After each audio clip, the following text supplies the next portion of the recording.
Hello everyone, welcome to Poddar commerce academy. आज हम लोग क्लास 11 अकाउंटेंसी का चैप्टर नंबर 5 करेंगे, अकाउंटिंग इक्वेशन, जिसमें हम लोग पहले 2 लेक्चर चैनल पर अपलोड कर चुके हैं। ये हमारा 3rd लेक्चर है। पहले के 2 लेक्चर्स आप या तो प्लेलिस्ट में जाकर देख सकते हैं और या फिर उसका लिंक आपको डिस्क्रिप्शन में मिल जाएगा, वहां से देख सकते हैं। तो चलिए आज हम लोग एक क्वेश्चन बनाएंगे। तो कौन सा क्वेश्चन है देखते हैं।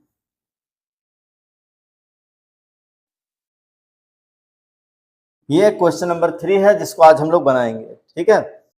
और इसको बनाने से पहले हम लोग क्या करेंगे, ये एक ऐसा फॉर्मेट हम लोग बना लेंगे जिसमें कि एक कॉलम होगा सीरियल नंबर का, एक ट्रांजैक्शन, उसके बाद वही फॉर्मूला हमारा होगा assets equals to capital plus liability, ठीक है। ये फॉर्मेट हमारा हर एक क्वेश्चन में रहेगा। अब हम लोग को यहाँ पर एसेट्स में क्या क्या नाम आएंगे वो लिखना है, लायबिलिटीज में क्या क्या नाम होंगे वो लिखना है, और ये हम लोग डिसाइड करेंगे क्वेश्चन को पढ़ने के बाद, ठीक है। इसके पहले मैं आपको अकाउंटिंग इक्वेशन के रूल्स को 1 सेकंड में फटाफट याद दिला देता हूं। अकाउंटिंग इक्वेशन जब भी हम लोग बनाएंगे तो किसी भी ट्रांजेक्शन का कम से कम 2 जगह असर होगा, यानी इफेक्ट होगा, ठीक है। यानी कि 2 जगह कम से कम प्रभाव पड़ेगा, इफेक्ट होगा। और किसी भी तरह के इनकम या प्रॉफिट को कैपिटल में ऐड करेंगे, क्योंकि इनकम या प्रॉफिट से कैपिटल बढ़ता है, और एक्सपेंसेस या लॉसेस को हम लोग कैपिटल में से माइनस करेंगे, ठीक है। क्योंकि एक्सपेंसेस और लॉसेस के कारण कैपिटल क्या होता है, रिड्यूस हो जाता है, घट जाता है, ठीक है। चलिए हम लोग फटाफट क्वेश्चन को स्टार्ट करते हैं। ये हमारा क्वेश्चन है। क्वेश्चन को पढ़ के हम लोग एसेट और लायबिलिटी में क्या क्या नाम होने वाले हैं ये डिसाइड कर लेंगे, ठीक है। और किस किस ट्रांजेक्शन का क्या इफेक्ट होगा, कहां पर इफेक्ट होगा, ये भी डिसाइड हो जाएगा। सबसे फर्स्ट में, Gurman started business with cash 20,000। कोई भी आदमी जब बिजनेस स्टार्ट करता है कैश से तो इसका इफेक्ट 2 जगह पड़ेगा। एक तो बिजनेस में कैश इंक्रीज होगा, कैश बढ़ जाएगा, और दूसरी तरफ बिजनेस में क्या बढ़ जाएगा, कैपिटल बढ़ जाएगा। यानी कि इसका 2 जगह इफेक्ट होगा। एक तो कैश बिजनेस में बढ़ेगा कैपिटल लगाने से, और दूसरा कैपिटल भी बढ़ेगा 20-20 हजार रुपया दोनों। ही परचेज फर्नीचर फॉर 2,000 का फर्नीचर खरीदा। कैश में से माइनस होगा 2,000 और एक नया एसेट बिजनेस में आ जाएगा जिसका नाम होगा फर्नीचर। कैश में से माइनस करेंगे, फर्नीचर में प्लस करेंगे, ठीक है। अभी हम लोग क्वेश्चन को बना नहीं रहे हैं, बल्कि इसका इफेक्ट देख रहे हैं, इसके बाद हम लोग क्वेश्चन बनाएंगे, ठीक है। He paid rent of 200।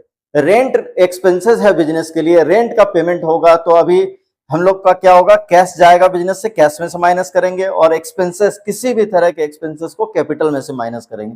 Cash में माइनस होगा, कैपिटल में माइनस होगा, और कोई नया हेड ओपन नहीं होगा। ही परचेज गुड्स ऑन क्रेडिट। उधार में, क्रेडिट में गुड्स परचेज किया 3,000 का। क्रेडिट में गुड्स परचेज करेंगे तो बिजनेस में इफेक्ट क्या होगा, एक तो हमारा स्टॉक, नया आइटम आ जाएगा बिजनेस के अंदर, और उधार लेने की वजह से हमारा क्या होगा, लायबिलिटी यानी कि क्रेडिटर भी इंक्रीज हो जाएगा, बढ़ जाएगा। तो एक न्यू लायबिलिटी क्रिएट हो गई है, क्रेडिटर हमारा बढ़ जाएगा कितने रुपए से, 3,000 से, ठीक है। लास्ट, ही सोल्ड गुड्स 2,000 का, कॉस्ट प्राइस गुड्स का 2,000 है, 2,000 का गुड्स कैश में बेच रहे हैं 5,000 में। 2,000 का सामान 5,000 में बेच रहे हैं। इसका इफेक्ट कहां कहां होगा, देखिए 3 जगह इफेक्ट इसका पड़ेगा। यानी कि कम से कम 2 जगह इफेक्ट तो पड़ना ही पड़ना है, और कभी कभी क्या होता है 3 या 4 जगह भी इफेक्ट पड़ जाता है, वो ट्रांजेक्शन पे डिपेंड करता है। तो इस ट्रांजेक्शन में क्या होगा, हमारा जो कॉस्ट प्राइस है गुड्स का, यानी कि सामान कितने का जा रहा है, 2,000 का, स्टॉक में से 2,000 यानी 2,000 माइनस कर देंगे। कैश कितना आएगा, कस्टमर को गुड्स बेचेंगे तो 5,000 रुपया उससे लेंगे, कैश में प्लस करेंगे 5,000, ठीक है। और इस ट्रांजेक्शन के कारण प्रॉफिट कितना होगा, 3,000 का प्रॉफिट होगा। 2,000 का सामान 5,000 में सेल करेंगे, 3,000 प्रॉफिट होगा, और जो भी प्रॉफिट का अमाउंट है वो कैपिटल में प्लस होगा। फिर से एक बार फटाफट देख लेते हैं। स्टॉक में माइनस होगा 2,000, कैश में प्लस होगा 5,000, और प्रॉफिट जो 3,000 का, जो इनका जो डिफरेंस है वो प्रॉफिट है, और उसको हम लोग कैपिटल में प्लस करेंगे। 2,000 का सामान 5,000 में बेचेंगे तो 3,000 का प्रॉफिट होगा, और उस प्रॉफिट को कैपिटल में प्लस करेंगे। यानी कि पूरा ट्रांजैक्शन डिस्कस हो गया। कहां कहां पर इफेक्ट हो रहा है वो भी हम लोग देख चुके हैं। एसेट में 3 नाम आने वाला है, और लायबिलिटी साइड में 2 नाम आने वाला है, कैश, फर्नीचर, स्टॉक, और इधर कैपिटल और क्रेडिटर। तो चलिए अब इसको हम लोग बनाते हैं, कैश फर्नीचर स्टॉक। ठीक है, यहां पर हम लोग लिखेंगे cash plus furniture plus stock, cash plus furniture plus stock लिखेंगे, इक्वल्स टू इस साइड में कैपिटल और किसका नाम आएगा, लायबिलिटी में क्रेडिटर। बस एक ही आइटम मिला हम लोगों को पूरा क्वेश्चन पढ़ने के बाद, तो ये हम लोग पहले ही लिख लेंगे ताकि हौच-पौच नहीं। हौच-पौच हो जाता है कब, जब हम लोग एक एक करके अलग अलग एसेट और लायबिलिटीज को बीच बीच में इंक्लूड करते हैं। वो तरीका सबसे गलत तरीका है अकाउंटिंग इक्वेशन को बनाने का। ये सबसे अच्छा तरीका है कि पहले हम लोग क्वेश्चन में इफेक्ट को देख लेंगे कि इफेक्ट कहां कहां पर पड़ेगा, और जिस जिस एसेट और लायबिलिटी पर इफेक्ट पड़ने वाला है उसका नाम हम लोग डिसाइड करके यहाँ पर पहले सुंदर तरीके से लिख लेंगे और फिर क्वेश्चन को बनाना स्टार्ट करेंगे। यह सबसे अच्छा तरीका है। ठीक है, अब एक एक ट्रांजेक्शन को हम लोग डिस्कस करते हैं। देखिए, started business with cash, first transaction था हमारा स्टार्टेड बिजनेस विद कैश। आप क्वेश्चन को देख सकते हैं, Gurman started business with cash 20,000। ठीक है, तो यहां पर हम लोग ट्रांजेक्शन में बहुत शॉर्ट में लिखेंगे स्टार्टेड बिजनेस, बस स्टार्टेड बिजनेस, क्योंकि ट्रांजेक्शन बहुत छोटा लिखना है, ज्यादा स्पेस रहता नहीं है। स्टार्टेड बिजनेस 20,000, 20,000 ही था ना, हाँ 20,000 से बिजनेस स्टार्ट किया। कैश बढ़ जाएगा, फर्नीचर अभी है नहीं, जीरो, स्टॉक अभी है नहीं, जीरो, कैपिटल के नाम पर कितना आया, यही 20,000, इसको यहां लिख लेंगे। कैपिटल अभी है नहीं, सॉरी क्रेडिटर अभी है नहीं, जीरो। ठीक है, एक ट्रांजेक्शन हो गया हमारा। सॉरी, सेकंड ट्रांजेक्शन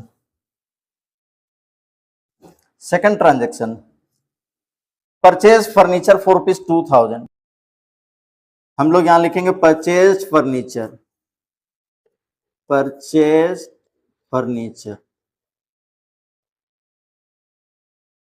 2,000 का फर्नीचर खरीदेंगे तो कैश में से माइनस होगा 2,000, फर्नीचर में प्लस होगा 2,000, स्टॉक में कुछ नहीं होगा, एक्सपेंसेस या प्रॉफिट कुछ हुआ नहीं है, कैपिटल में भी कुछ नहीं होगा, क्रेडिटर से अभी कोई लेना देना नहीं है, यहां भी जीरो लिखेंगे। जहां कोई इफेक्ट नहीं होगा वहां पर जीरो लिख देंगे। ठीक है, इसके बाद जब भी दो ट्रांजेक्शन आमने सामने आ जाते हैं तो हम लोग को क्या करना चाहिए, एक बार उनका टोटल यानी कि बैलेंस कर लेना चाहिए, यानी कि न्यू इक्वेशन निकाल लेना चाहिए। New equation 20,000 minus 2,000 18,000, 0 plus 2,000 2,000, 0 0 0, 20,000 plus 0 20,000 और यहां 0। ठीक है, अब हम लोग थर्ड ट्रांजेक्शन की तरफ चलेंगे।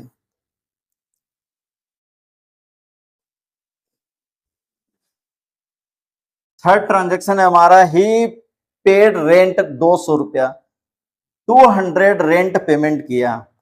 हम लोग यहां लिखेंगे पेड रेंट 200 रेंट पेमेंट करेंगे तो कैश बिजनेस से जाएगा तो कैश में से माइनस कर देंगे, फर्नीचर में कुछ नहीं होगा, स्टॉक में कुछ भी नहीं होगा, एक्सपेंसेस को कैपिटल में से माइनस करना चाहिए तो एक्सपेंसेस को कैपिटल में से माइनस कर देंगे। ठीक है, क्रेडिटर में कोई इफेक्ट नहीं पड़ेगा। फिर से एक बार न्यू इक्वेशन निकाल लेंगे हम लोग। 18,000 माइनस 200 17,800, यहां पे 2,000 होगा, ये 0 होगा, ये आपका 19,800 होगा, ये अभी 0 है। ठीक है, इसके बाद हम लोग फोर्थ नंबर ट्रांजैक्शन में जाएंगे। फोर्थ नंबर ट्रांजैक्शन क्या है, देखिए, ही परचेज गुड्स ऑन क्रेडिट, 3,000 का सामान उधार में खरीदा, परचेज गुड्स ऑन क्रेडिट, या सिर्फ परचेज गुड्स यहां पे लिख लीजिए। परचेज गुड्स, कितने का सामान खरीदा क्रेडिट में, 3,000 का, 3,000 का गुड्स क्रेडिट में खरीदा तो कैश पर कोई इफेक्ट नहीं पड़ेगा। जब भी क्रेडिट में काम करते हैं तो कैश पर कोई इफेक्ट नहीं पड़ता है, फर्नीचर पर भी कोई इफेक्ट नहीं होगा। क्रेडिट का मतलब ही उधार होता है, उधार में ले रहे हैं मतलब पैसा नहीं दे रहे हैं, इसलिए कैश में नहीं लिखेंगे। स्टॉक 3000 का आया बिजनेस में तो 3000 स्टॉक में प्लस कर लेंगे। प्रॉफिट लॉस कुछ हुआ नहीं, कैपिटल के सामने जीरो लिखेंगे।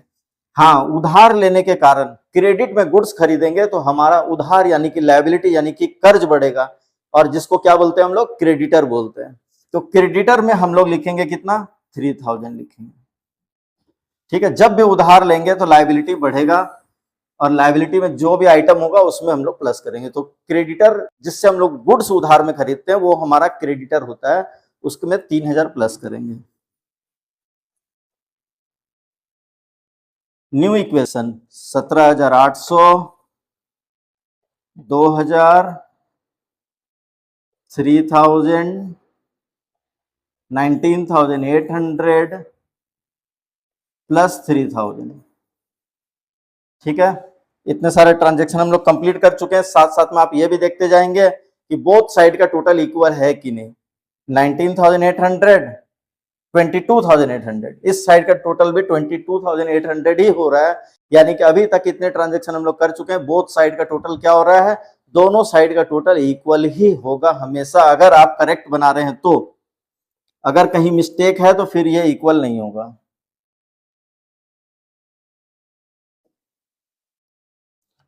लास्ट ट्रांजैक्शन, ही सोल्ड गुड्स। ठीक है, 2000 का गुड्स 5000 में सेल करेंगे तो कहां कहां पर इफेक्ट पड़ेगा, 3 जगह इफेक्ट पड़ेगा। स्टॉक जाएगा 2000 का, कैश मिलेगा 5000 और प्रॉफिट होगा 3000। ठीक है, तो कहां कहां पर इफेक्ट पड़ेगा देखिए। सोल्ड गुड्स, सबसे पहले हम लोग यहां लिख लेंगे sold goods. Sold goods cash में प्लस करेंगे 5000, फर्नीचर में कुछ होगा नहीं। स्टॉक जाएगा 2000 का, स्टॉक में से 2000 माइनस करेंगे और प्रॉफिट होगा 3000। सॉरी, हाँ, कैपिटल में 3000 प्रॉफिट वाला अमाउंट प्लस करेंगे और क्रेडिटर में कोई इफेक्ट नहीं पड़ेगा। और फिर इसका एक बार हम लोग बैलेंस कर लेंगे, न्यू इक्वेशन हम लोग निकाल लेंगे। ठीक है, न्यू इक्वेशन हम लोग इसका निकाल लेते हैं। 17,800 प्लस 5,000, 22,000, 22,800 प्लस 2,000 प्लस 1,000, 3 में 2 लेस करके 1 बचा। यहां पर भी हो जाएगा 22,800 यानी कि 19,000 प्लस 3,000 22,000 हो जाएगा, और यहाँ 3,000। दोनों साइड का टोटल चेक करिए इक्वल है कि नहीं, और अपनी बुक से इसका आंसर जरूर मैच करिए। ये हमारा अकाउंटिंग इक्वेशन बन के रेडी हो चुका है। ठीक है, तो अब ये तरीका है अकाउंटिंग इक्वेशन को सही तरीके से बनाने का। ठीक है, तो आप लोग इसको नोट डाउन करिए। हम लोग मिलते हैं नेक्स्ट वीडियो में, और कल नहीं तो कम से कम एक दिन के और एक दिन के बाद हमारा बिजनेस स्टडी का भी वीडियो आने वाला है। आप लोग तैयार रहना। अकाउंटेंसी और बिजनेस स्टडी, क्लास 11 अकाउंटेंसी और बिजनेस स्टडी फुल कोर्स में आपको यहां पर करा के दूंगा बिल्कुल फ्री में। ठीक है, मिलते हैं नेक्स्ट क्लास में।